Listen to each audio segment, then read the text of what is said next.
Sometimes football isn't just about the scoreboard.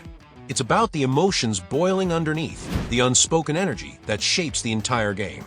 One small gesture, a celebration, a stare, a fist pump can carry more weight than the touchdown itself.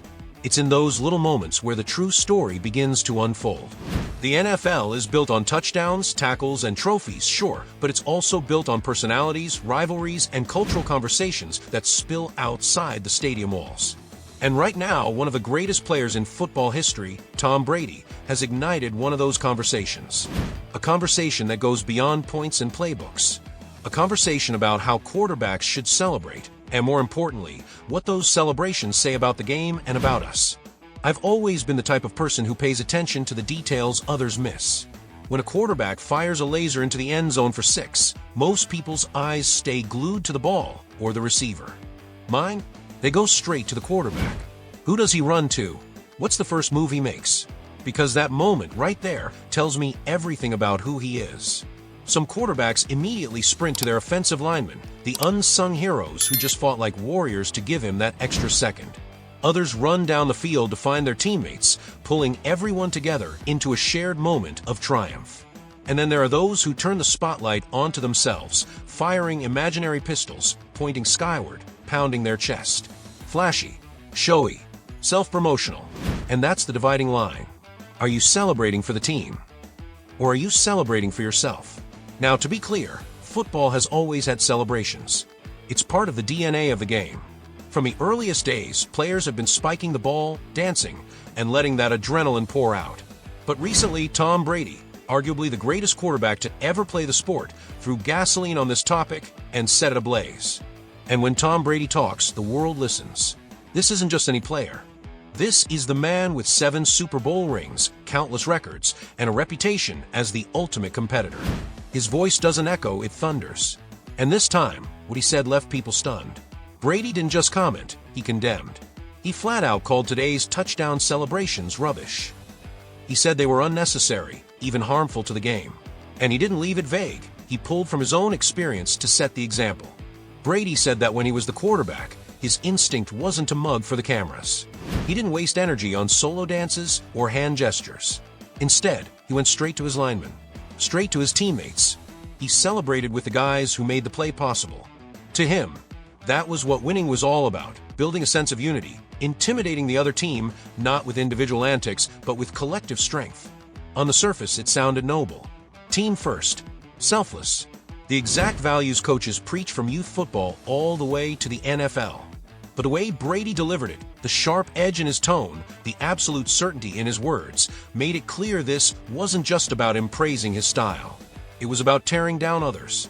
Because Brady didn't stop at holding up his own approach as the gold standard. He crossed the line into criticism.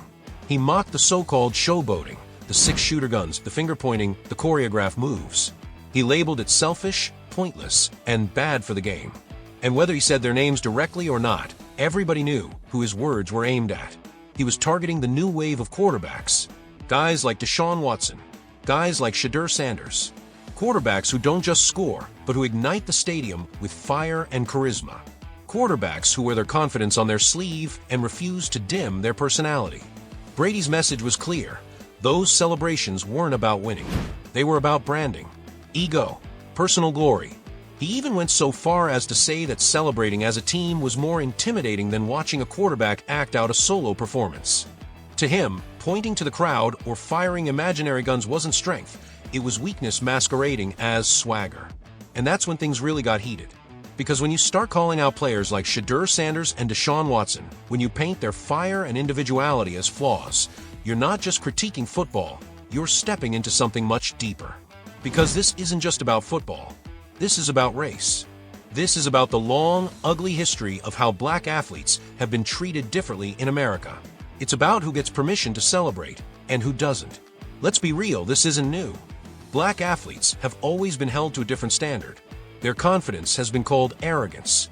Their flair has been called selfishness. Their individuality has been labeled as a problem. Meanwhile, their white counterparts displaying the exact same traits are celebrated as fiery leaders, as passionate competitors, as winners. Think about the history here. Colin Kaepernick kneeled during the national anthem to protest racial injustice, and he was vilified. Blackballed from the league. His career effectively destroyed. But when white players made political or social statements, the response wasn't nearly as venomous. Cam Newton. He danced, he dabbed, he celebrated with joy, and he was torn apart by critics for being too much. Contrast that with Aaron Rodgers, who's been praised countless times for his fire, his passion, his competitiveness, even when he commands a spotlight. The double standard couldn't be clearer. And now, Brady's comments reopen that wound. When he points at Shedeur Sanders or Deshaun Watson, when he mocks their individuality, it's not just a football critique. It's a cultural one. It's part of that long-standing narrative that says black quarterbacks must carry themselves differently, act differently, even celebrate differently, or risk being labeled as selfish. Meanwhile, Brady, who celebrated in his own ways, is remembered as a leader, not a showman. Even beyond Sanders and Watson, the pattern stretches wide. Quarterbacks like Dylan Gabriel get caught in a storm of quarterback controversies, where media narratives spin differently depending on who you are and how you look. It's a cycle that repeats itself over and over. And the truth is, this isn't just about who spikes the ball or who pulls out a finger gun. It's about who gets to define what winning the right way really looks like. So what do we have here? On the surface, it looks like a debate about touchdown dances. But beneath it, this is a fight over culture, identity, and the soul of the game itself. Brady represents the old guard, the quiet, humble, team-first image that dominated football for decades. But the new generation, led by players like Shedeur Sanders, refuses to play by those outdated rules. They're unapologetic, they're bold, they're expressive, and they're not going to shrink themselves just to make the old guard comfortable. And that's why this matters so much. Because the NFL has always been more than just a sport. It's a mirror, a reflection of society. It shows us how far we've come and how far we still have to go. Brady might think he's protecting the purity of the game, but whether he realizes it or not, his words poured gasoline on a cultural fire that's been burning for decades. So let me ask you this, what's more dangerous to a defense? A quarterback who jogs quietly back to the sideline after a score, stone-faced and reserved? Or a quarterback who lights up the stadium, rallies his teammates, ignites his fans, and plays with an unapologetic energy that refuses to be contained? Tom Brady may have sparked this debate, but it's the new generation that's carrying it forward. And make no mistake, this isn't just about football anymore. This is about who gets to write the story of the game moving into the future. Will it be the old guard, clinging to tradition, demanding humility and silence? Or will it be the new wave, unapologetic and authentic, rewriting the rules and celebrating on their own terms? And if you ask me, that battle is just getting started. When I first heard Tom Brady's comments, I'll be honest with you, I froze. Not because I didn't expect Brady to speak his mind, he's always been outspoken in his own way, but because of the weight those words carried. At face value, he was talking about touchdown celebrations, about quarterbacks who show emotion after a big play, who dance, who shout, who throw their arms around teammates in unfiltered joy. But underneath, it struck me as something deeper, something heavier.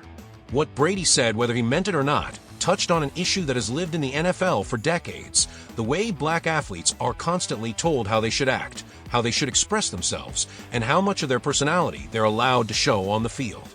And that's not just about football. That's about identity. That's about freedom. That's about race. Think about the double standard here.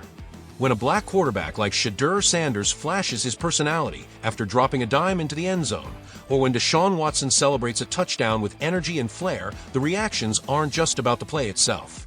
They become debates. Suddenly it's, is he showboating, or is he making it about himself? You've heard the whispers, and you've seen the criticism. But when quarterbacks of a different background did the same thing years ago, whether it was a fist pump, a chest beat, or some other raw celebration, it was often described as passion, competitiveness, or fire. The contrast is striking, and it's impossible to ignore. So when Brady, arguably the greatest quarterback of all time, the gold standard of leadership, steps into this conversation, his words don't just echo, they slam down like a hammer. He might have thought he was just defending old-school values, pushing for a team-first mentality, but that's not what people heard. What people heard was dismissiveness. What people heard was judgment. And for many, it came across as racially charged. That's why the backlash wasn't just casual pushback, it was fierce, it was emotional, and it came from all sides. Fans, analysts, former players, even athletes in other sports, they all had something to say. Because when Tom Brady speaks, people listen. And this time, what they heard was not good. And here's the irony that makes this whole thing sting even more. Brady has always been celebrated as the ultimate team guy. The quarterback who would sprint down the field to celebrate with his offensive linemen. The leader who made everyone feel like they were part of the win. But in trying to defend that very idea, teamwork over individualism, he ended up isolating an entire wave of new players. His credibility didn't just take a small hit, it cracked wide open. Whether he realized it or not, he stumbled into the long and painful history of how black quarterbacks have been judged, criticized, and held to a different standard. This is where it goes beyond football. This isn't just about a dance in the end zone. This is about what those dances represent. It's about identity and authenticity. It's about whether players are allowed to show the full range of who they are without being boxed in by stereotypes. Because let's be clear, when you criticize the way a black quarterback celebrates, you're not just questioning style, you're questioning self-expression. You're saying in so many words, this part of you doesn't belong here. And that is why this hit such a nerve. Now Brady finds himself in a place he's not used to being, under fire, not for a play he made on the field, but for words he spoke off it. And here's the thing, intent doesn't erase impact. Maybe he didn't mean it as a racial critique, maybe he thought he was defending tradition. But the impact is what people feel, and the impact was harmful. Instead of being remembered as a simple opinion on touchdown celebrations, his remarks are now tied to a much bigger story about race, expression, and equality in sports. The NFL today isn't the same league it was 20 years ago. The culture has shifted. The league is more diverse, more vibrant, more expressive. Players like Shedeur represent that shift. They embody a new era where quarterbacks aren't just expected to be stoic generals, but can also be personalities, leaders who bring their full selves to the game. And that's not a weakness. That's a strength. That's what connects fans. That's what grows the sport. To push back against that, intentionally or not, is to push back against the future of the game itself. And that's why people are asking hard questions now. Did Brady simply show a blind spot? Or did he reveal a deeper belief that's out of step with where the league is heading? Will his comments fade away as just another controversy in the endless NFL news cycle? Or will they linger as a permanent blemish on his legacy? Because make no mistake, this does affect his legacy. Words matter. They shape how people see you.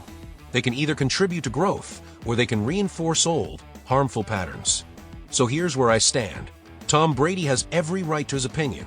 But when you're the face of the league, when you've spent 2 decades being the role model for what a quarterback is supposed to be, your words come with weight. And this time, that weight came crashing down in the wrong direction. Now I want to hear from you. Do you think Brady's comments were just a matter of personal opinion, or did they reveal something bigger about the way black quarterbacks are treated in the NFL? Should players like Shedeur and Deshaun Watson be held to a different standard when it comes to celebrating their success? Or should every athlete have the freedom to show joy however they see fit? Do you believe this controversy will fade away, or will it stick to Brady's legacy forever? Because at the end of the day, this isn't just about football. It's about culture. It's about equality. And it's about whether the NFL is ready to truly embrace the individuality of every single player who steps onto that field.